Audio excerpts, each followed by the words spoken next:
Okay. Get some volume here. Hopefully this is all working. As usual, hopefully everything's working the way it's supposed to. We're getting close. We're getting close to being okay at this. We're starting the live video on Facebook. Should be live on YouTube. Should be live on TikTok. This is it. You are part of the Brian for Liberty podcast network. So we're getting her started here. We're getting her fired up. Couple of topics I wanted to talk about today. And I don't know, man. It's crazy stuff. I'm looking at where am I starting at? I'm starting with the Dram Law in South Carolina. This law took effect in 2017. I actually don't have the law up here. I'm going to pull it up real quick. 2017 Dram Law, South SE Dram Law. Essentially, the Dram Law got passed here after a horrific car accident, left somebody critically injured, and the bar that served the driver only had a value of like $37,000 or something like that, and that's ended up being what the people got in this accident, or the settlement ended up being. And I guess what I would say is that's a tragedy. It's a terrible thing. I get it. But what the legislature did in response to this was to pass a law saying that if you serve liquor, essentially beer, liquor in the state of South Carolina, that you have to carry $1 million worth of liability. And I have a couple of problems with this. First and foremost is I feel like this is a real backdoor to controlling a lot of other aspects of our lives. So I just went over not too long ago a video of Billy Garrett, one of the state representatives here, talking about blaming, as you would expect him to do, blaming insurance companies for the rising rates, the lack of access to insurance, and just kind of this law passed in 2017. Why are the prices going up? Why is there so much lack of availability all of a sudden here? And I explained pretty clearly in that when a law like this gets passed, insurance companies don't just automatically raise their rates, because insurance rates in any given state are based on the severity of the loss. So insurance companies have to sit back and wait and see what's going to happen. Insurance companies can't just raise their rates, because they may get caught with their pants down. All of a sudden, the severity of settlements didn't get worse. And so what ends up happening is one insurance company raises its rates, the others don't.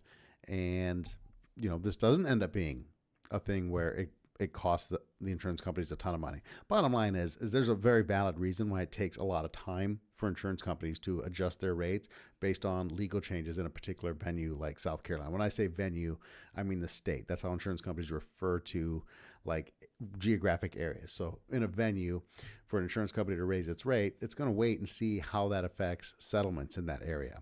How much does it cost to defend cases? All those different things. So he was being pretty disingenuous. But the thing that really gets me about this is,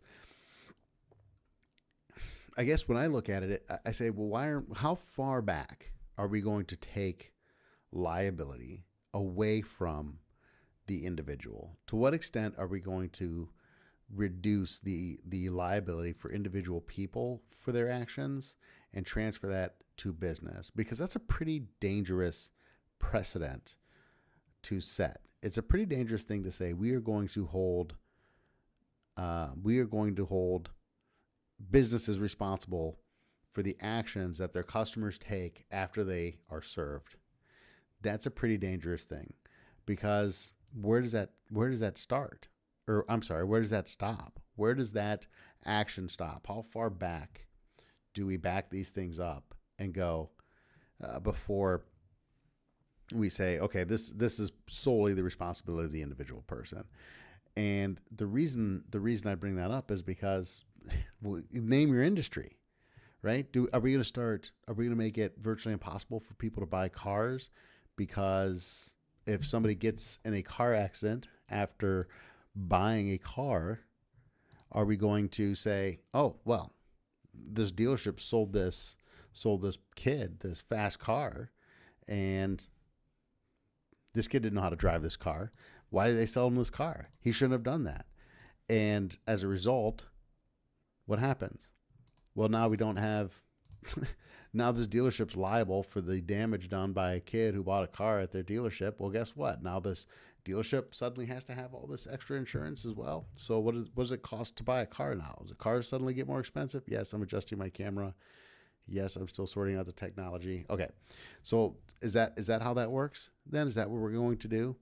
Are we going to say that? And for those of you who believe in the Second Amendment, they've tried to do this to gun shops already. They've tried to say, oh, well, you sold a gun. We should hold the gun shop responsible for what happens after this gun gets sold. So if you're in South Carolina and you support this law, especially in a state like South Carolina, that is a red state, that is a Second Amendment state, that's a constitutional carry state, well, how far away from the individual do you want to take liability? How much ability do you want the government to have to say what businesses can exist and how those businesses should function? But more importantly, to me, is we're not even holding government responsible for this. Like I said, we had this interview with Senator Garrett, and I heard this interview with Senator Garrett, and he's talking about this law, and he's talking about these insurance rates, and he's blaming this new expense on the insurance companies, which is a pretty easy scapegoat, but the government is responsible for these increases. And so when you look at this, I'm going to bring up this Fair Access to Insurance Act that they were talking about. Let's see, here it is.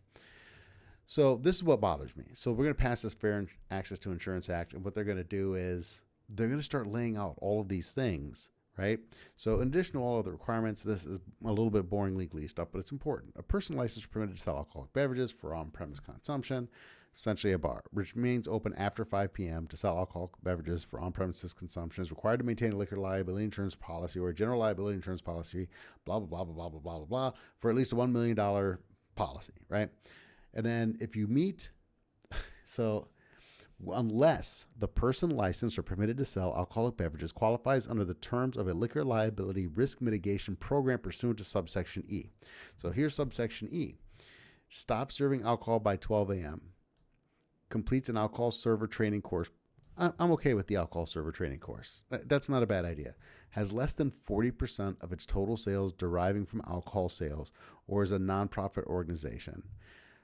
So here's a person meeting requirements of items 2 or 3 may reduce the required annual aggregate limit by $100,000 each. An entity meeting the requirements of 4 may reduce the annual aggregate limit by $500,000. A person complying with any combination of items 1 through 4 must receive the permitted reduction in the required annual. Anyway, essentially what this law is saying is if you run your business the way the state is telling you to run your business, then you don't have to worry about this requirement.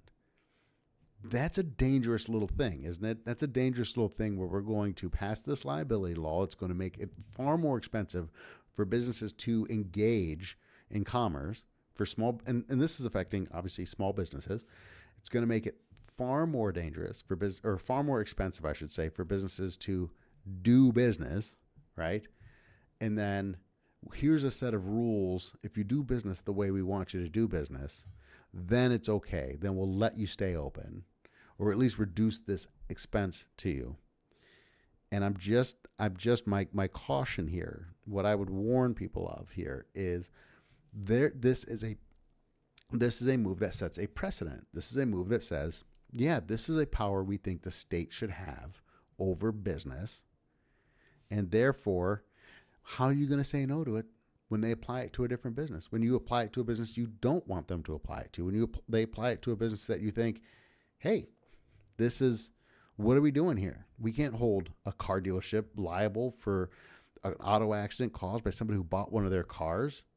What's the difference? What's the principal difference of a car dealership selling a car to a guy who's got a bad driving record? He goes out and kills somebody in an 800 horsepower Dodge Challenger Hellcat, and a bar that overserves a guy who's got a history of DUI. What's the difference? What's the principal difference between the two things?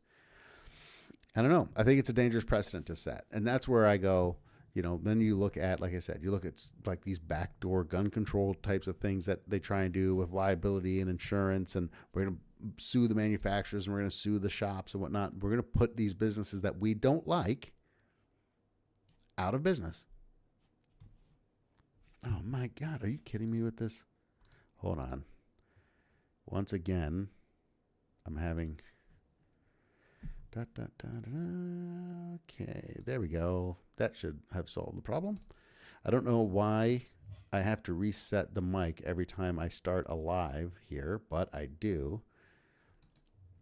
So, unfortunately, my mic was muted on one of the platforms. Hopefully, not on all the platforms. I'm also on Facebook and YouTube. For some reason, it seems to work easier there. But for TikTok, always gives me trouble trying to go live on a multi-stream like this. So, thank you, Milky Man. Gaddist3 must not be by his phone. He's been in there for a hot minute, but he never said anything about my mic not working. So maybe he just thinks I'm a good-looking dude and wanted to watch me talk. Anyway, that's the point of this whole thing, is that if you let the government set these kinds of liability laws for one business, you have to let them set these things for all businesses. And if you do that, then you don't have a principled opposition to government coming in saying, this is how we demand you run your business. And if not, we can make it so expensive for you to engage in commerce that you're going to have no choice but to shut down. And that's what we're seeing in South Carolina. We're seeing a lot of these businesses being forced to close. And there's a politician, Senator, God dang, I can't remember his name, but he's up there and he's essentially speaking in session, and he says, we've got these restaurants. He's like, what I want is the insurance companies to differentiate between the restaurants who are selling alcohol with food and the dive bars that are doing dollar shots. And what he's saying is, what he literally says, the words that literally come out of his mouth is, if the restaurants get a break on their insurance rates and the dive bars go out of business because they can't afford to pay the premium, that's the best case scenario. He literally is talking, almost bragging about his desire to see certain businesses just fold and not be able to function. And I think that's a horrible thing. And that gives you an idea of the arrogance of the state, of the arrogance of government, and what they think their rights to do unto you, to make these decisions for you, to manage the economy, gives you an idea of what they think. So hate it, hate the dram law, hate the politicians who signed it, hate everything that they stand for, hate the government trying to control every aspect of our economy. Just, hate it all. Excuse me. Let's move on. The the California, this is my little notes. For those of you who are on TikTok, you get to see my notes. For the rest of you, you have to look at my face, all big like this. I was reading an article about the minimum wage in South Carolina and how, it's closing. A lot of businesses are closing, and not closing necessarily, but there's a lot of people losing their jobs. Something like 10,000 jobs lost in California due to the minimum wage laws. They passed this like insane $20. Here, I'll bring it up here. Let's see. California loses, and by the way, I'm using Good Morning Liberty here. Let's go to Twitter. Good Morning Liberty, my favorite podcast. California loses nearly 10,000 fast food jobs after a $20 minimum wage signed last fall. Last September, Governor Gavin Newsom signed California